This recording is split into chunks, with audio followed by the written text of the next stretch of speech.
曾经欺负老婆的表妹在酒吧被富二代强行灌酒，我无奈出手救下后要带她离开，却被酒吧经理阻拦。好在地产老总及时救场，却被富二代喊来的马仔先报警。而他不知道的是，他打的人是他爸的老板。给我带200个人过来 SK 酒吧，马上10分钟内看不到人，你就给老子滚！说罢，葛清泉顺手拿起一旁的花盆喊道：“都他妈给老子别动，活腻歪了是不是？”富二代张口就骂：“谁他妈在这嚷嚷？你想？”他话说到一半就停下了，因为他看到了自己老爹的老大哥跟在后面。再看那个拎着花盆冲过来的，不就是最近热火朝天的万顺地产老总葛清泉吗？看他们这架势，该不会……想到某种可能，富二代浑身冷汗唰的一下就冒出来了。葛清泉冲到跟前，猛地用力打倒一个保安，然后又踹开另外几人，都给老子滚开！酒吧经理这时反应过来，赶紧过来弯着腰：“葛总，您这是怎么了？好端端的。”葛清泉直接就是一巴掌抽了过去，骂道：“谁让你们围着叶先生的？想死吗？都给我滚一边去！”酒吧经理被他抽的猛圈，捂着脸看向叶枫，吓得三魂没了七魄。叶先生，这个人和葛总认识？叶先生，您没？看着叶枫脸上明显的青肿痕迹，他猛地转头盯着酒吧经理，咬牙切齿的道：“你们可真牛逼啊！连我葛清泉的贵人都敢打。行，我能让你们酒吧再开下去，我就是你养的。”说着，葛清泉再次打通了手下人的电话：“人来了没有？给老子开10辆推土机过来，老子要把 SK 酒吧铲平！”酒吧经理吓得魂都要飞了，他连忙露出哀求之色。葛总，我真不知道他是您的朋友啊，我错了。还有，我们没打叶先生，他这伤不是我啊。葛清泉沉着脸：“那是谁？”酒吧经理看向了另一边的富二代。当所有人的视线都移过来的时候，富二代本就苍白的脸色变得更加难看了。他2条腿颤抖着，嘴里苦得像吃了黄连一样。葛清泉面色阴沉的看着富二代：“你过来。”富二代不想过去，但又不能不去，磨磨蹭蹭的走到葛清泉面前，正想说话的时候，葛清泉一巴掌已经抽了过来，富二代的脸都差点被抽歪。葛清泉面色阴冷，再次道：“过来。”富二代不敢抬头，缓缓走过来。葛清泉又是一巴掌抽过来，酒吧经理犹豫了下，还是提醒道：“葛总，他爸是郑海轩。”郑海轩。葛清泉看着富二代，手里的巴掌却第3次抽过去。你爸很牛啊！富二代已经被抽得耳朵嗡嗡作响，满心的憋屈，却不敢有任何表现，只摇着头：“不牛。”邵家阳在一旁低声道：“他爸是我手底下的建材供应商，很多年了。”葛清泉转头看他，冷冷的道：“怎么想让我给面子？别说一个建材供应商，就算你邵家阳，如果摊上这么个事，我也半点面子不给你。如果想保你的供应商，就直接出局。”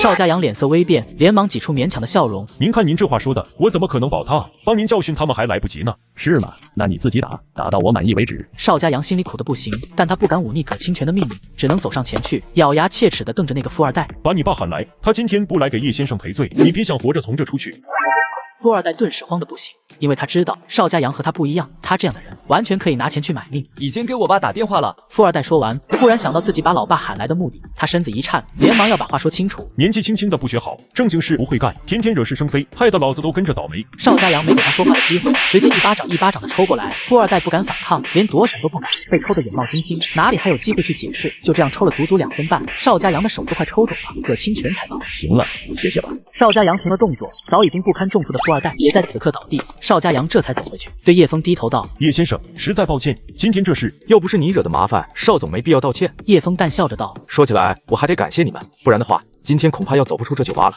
让叶先生受惊了，您放心，从明天开始，这家酒吧就不复存在了。酒吧经理听得一脸绝望，他已经给老板打电话了，被骂得狗血淋头。就在这时，酒吧里数十人手里拿着棍棒冲了进来：“谁他妈敢找我们郑少的麻烦，给老子滚过来！”郑海轩和手下的马仔在后面施施然地跟着：“给我把人找出来，先打的连他妈都不认识再说。”一群马仔立马乌压压冲了过去：“兄弟，别冲动，有话好好说。里面那位是……说你妈说，给老子滚开，不然连你一块打！”马仔跑过去把富二代扶起来，见大少被揍得像猪头，马仔满脸凶恶地骂道：“给老子弄死他们！”一群小弟立马挥舞着棍棒就朝葛清泉等人冲了过去，扭打起来。这4个大富豪都快气炸了，尤其是邵家阳，更是气得一佛出世二佛升天，愤怒地咆哮出声：“郑海轩，你个王八蛋，给老子滚出来！还敢骂我们老总，给老子打，往死里打！”此时站在人群后的郑海轩听到了这声喊，总觉得声音十分的熟悉。旁边的马总眼睛间一眼认出了邵家阳，顿时吓得脸色发白：“好像是邵总！我的天，都住手，别打了！”郑海轩也反应过来，他脸色顿时难看到极点，跟着跑过去，结果被葛清泉一酒瓶刚好砸在脸上：“你他妈还敢动手！老子滚你妈的！你跟谁拉老子的？找死吗？”马仔被打得抱着脑袋蜷缩在地上，满心疑惑：“我这是帮大老板出头啊，你怎么打我呢？”郑海轩顾不了额头上的疼痛，在看清在场的几人后，瞬间感觉心脏要被当场吓停了，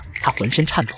邵总，邵家阳的脑袋上被人敲了一个大包，他捂着脑袋，咬牙切齿地看着郑海轩：“咦，好样的，咱们走着瞧。”郑海轩都要哭了：“邵总，我真不知道是你几位啊！我要是知道，怎么可能让他们这样做？总，都是我的错，我给你们赔不是了。不用赔不是。葛清泉也没好到哪去，同样脸上挂彩，他冷笑着道：“你就是郑海轩，行，我记住了，以后这个荣城有你没我，有我没你。”郑海轩浑身发抖，两腿抖得好像面条一样。与此同时，外面传来了轰隆隆的声音，紧接着有上百人冲入酒吧。葛总，我们来了！看到自己的人到了，葛清泉立马大吼着：“给我打！我他妈不管是谁，只要还在这家酒吧的，都给我打！”冲进酒吧的上百人一听这话，都毫不犹豫地开始动手。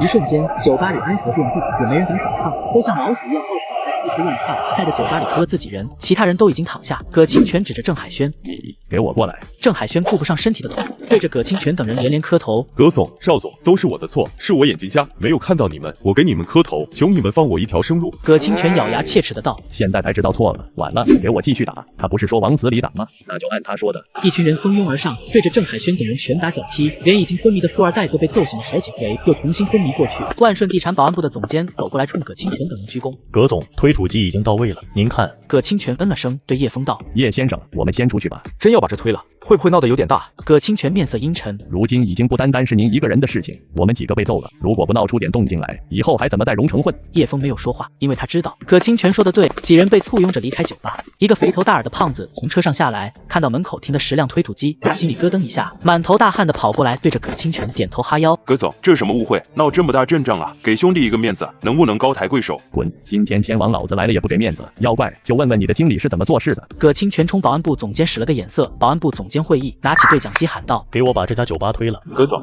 有话好好说啊。葛清泉根本不理会酒吧经理求饶，看着推土机上把酒吧的门推倒，酒吧经理的心都在滴血。最主要的是，他不知道自己有没有胆子找葛清泉要赔偿。陷入两难的酒吧老板看到了灰头土脸的酒吧经理，他顿时气不打一处来，直接跑过去对着经理就是一顿暴打：“你个王八蛋，老子给你那么多钱，你却给老子惹出这么大的麻烦，老子今天非弄死你不可！”叶枫听得失笑，这些人怎么都喜欢说弄死你。看着空地上的郑海轩父子俩，还有马仔，葛清泉转头看向叶枫：“叶先生，您看接下来要怎么处理他们？只要您一句话，我立刻让人把他们先废了。”听到葛清泉的话，郑海轩吓得差点当场尿出来。好在叶枫的气早就消得差不多了，他也不想在谭菲菲面前把事情做得那么血腥，便道：“已经差不多了，就别再做别的了。今天的事情算我欠了各位一个人情，以后有机会再报答你们。”葛清泉听得心里一喜，能得叶枫一个人情，这顿揍也算挨得值了。其他人互视一眼，心里的想法也都差不多。行，那我派人先送您去医院做个检查，这里的事情交给我们了。叶枫没有反对，他身上现在的确疼得厉害。医院里感觉怎么样了？如果实在觉得不舒服，就找医生给你开点药。